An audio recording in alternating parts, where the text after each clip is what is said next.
Welcome to Bible Fiber, where we are encountering the textures and shades of the prophetic tapestry in a year-long study of the 12 minor prophets, one prophet each month. I am Shelley Neese, president of the Jerusalem Connection, a Christian organization devoted to sharing the story of the people of Israel, both ancient and modern. This week, we are studying the last chapter of Nahum. As you close out your reading of this prophet, you may wonder how a text explicitly focused on the rise and fall of one ancient empire, Assyria, applies to your life or our world today. But let me explain a little bit about why there seems to be a prophetic obsession with Assyria in the Bible. At its high point, the Assyrian Empire covered northern Mesopotamia, modern-day Iraq, Iran, Kuwait, Syria, and Turkey. Truly, Assyria's expansionist policies and aggressive military tactics built the first huge empire in the Middle East. We probably know more about Assyria in the 7th century BCE than we know about Europe in the Middle Ages. That is mostly thanks to Assyrian King Ashurbanipal's library, discovered during excavations of the ruins at Nineveh in the mid-1800s, which contained 30,000 clay tablets.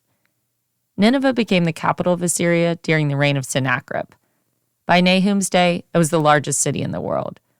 The city's fortifications, combined with its beauty and size, created an imperial standard in the region that subsequent empires like the Babylonians aspired to attain.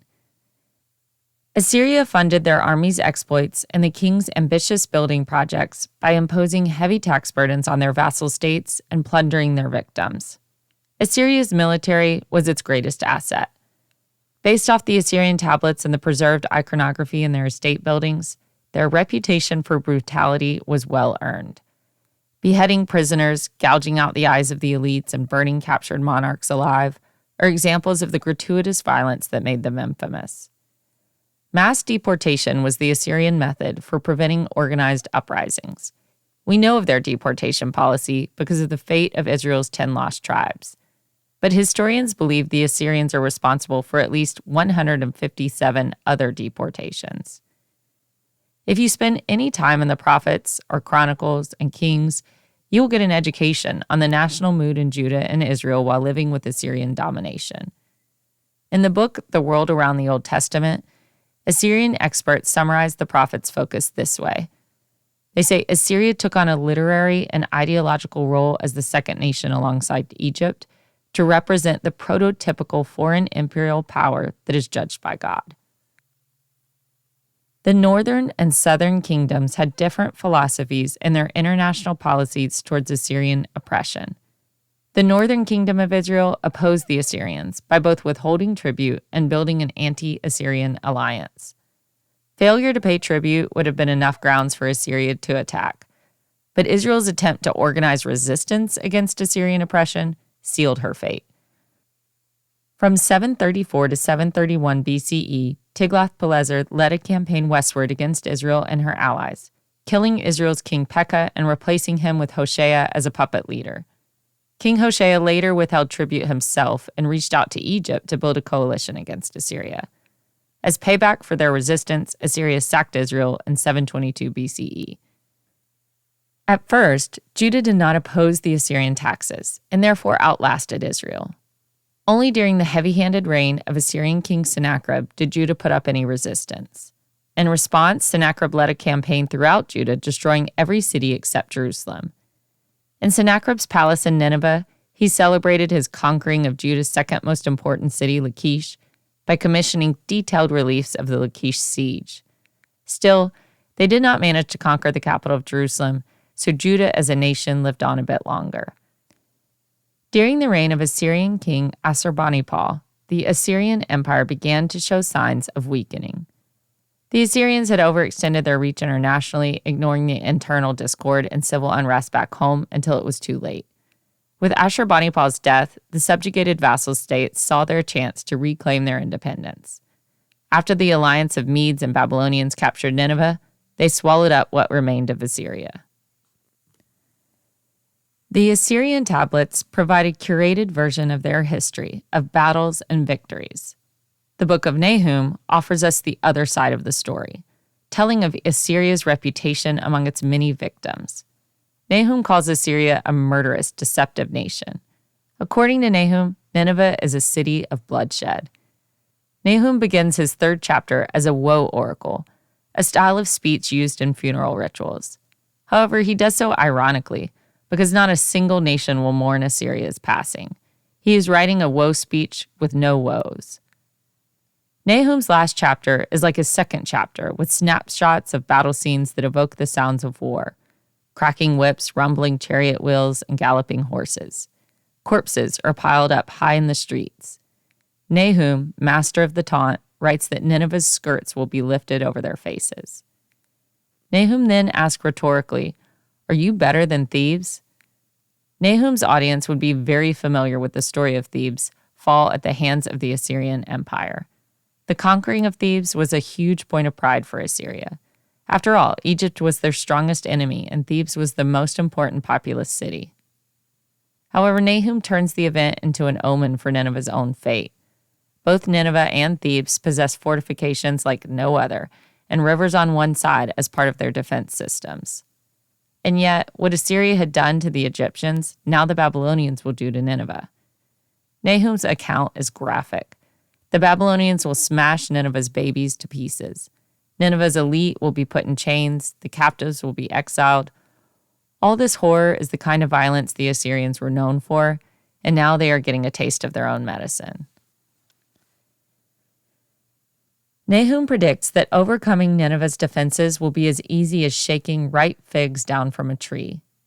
In reality, the Babylonians fought hard for 14 years before they were able to push all the way to the gates of Nineveh. But this is classic prophetic hyperbole. Nahum describes the war preparations of Nineveh as they draw water and strengthen their defenses. They do all of it in vain because the enemy has already entered through the open gates. In the New International Version, Nahum's slur in 3:13 is translated, "Look at your troops, they are all weaklings." That is an intentional attempt to soften the insensitivity of the prophet's original language, which should be translated, "Look at your troops, there are women in your midst." I do not love prophetic insensitivities either, but I do prefer to know what the text actually says. If Nahum has the ancient equivalent of a prophet telling Assyria, "You fight like a girl," I want to know that.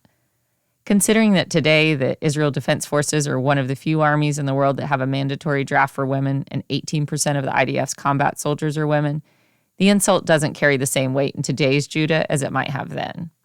Nahum describes the war preparations of Nineveh as they draw water and strengthen their defenses. They do all of it in vain because the enemy has already entered through the open gates. In the New International Version, Nahum's slur in 3:13 is translated, "Look at your troops, they are all weaklings." That is an intentional attempt to soften the insensitivity of the prophet's original language, which should be translated, "Look at your troops, they are women in your midst." I don't love prophetic insensitivities either, but I do prefer to know what the text actually says.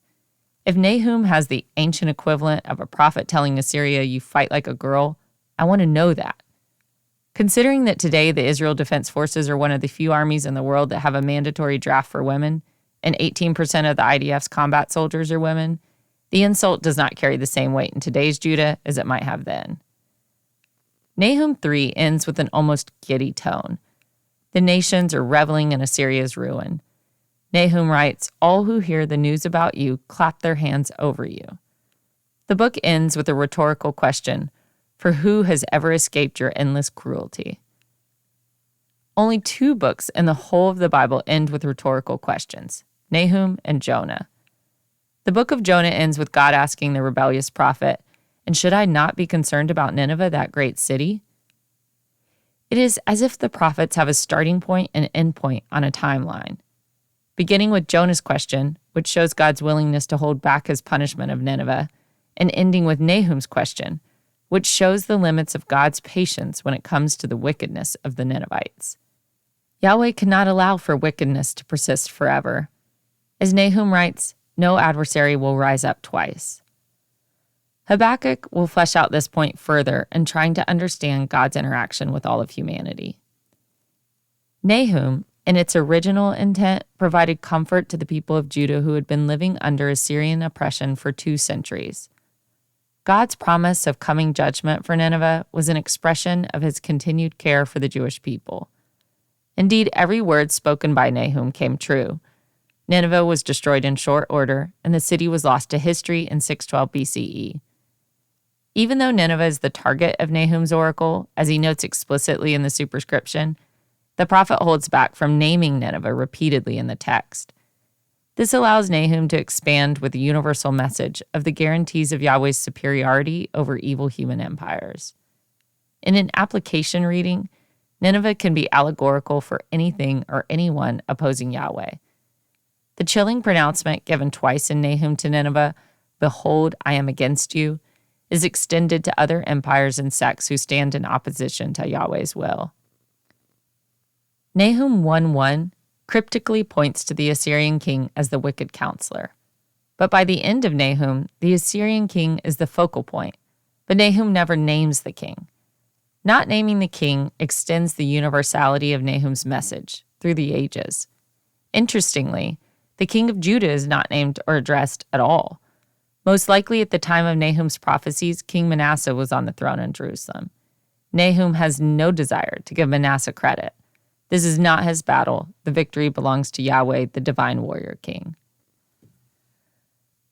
Not surprisingly, Jews living centuries after Nahum's prophetic utterances took Nahum's promises and applied his message to their own situation. The Essenes, the authors of the Dead Sea Scrolls, often projected their story onto prophetic passages. With Nahum, the Essenes saw clear parallels between the people of Judah living under Assyrian oppression with their own tribulations living in an isolated community in the Judean wilderness. We know this because of one of the Dead Sea Scrolls, Pesher Nahum. It's an Essene commentary on Nahum. The Essenes had a propensity for interpreting prophetic text in light of their own experiences. In the Pesher Nahum, Assyrian brutality pointed to the violence of the Hasmonean rulers in the 1st century, who opposed the Essene sect. The fall of Nineveh was equated with the Essenes' rivals living in Jerusalem. And the elect were those Essenes living at Qumran, the ones God chose to save and preserve. Early Christians also read Nahum as a reflection of their reality living in the Roman Empire. The darkness of the widespread cultural influence of Assyria felt like the darkness they were exposed to in the Roman Empire. They read Nahum's prophecies of Nineveh's fall alongside Revelation 17's foretelling of the fall of godless empires. Both use the language of prostitution to describe the abominations. Christians connected the second coming of Jesus to the avenging God of Nahum as both determined to end the evil forces of the day. Even today, if you hear Nahum preached in sermons, the application is something along these lines. Yahweh can defeat even the greatest of enemies, despite the odds, to protect those he has called his own. In Bible Fiber, I try to resist the urge to put too much modern-day application on any of the prophets. I believe they have so much to offer on their own terms.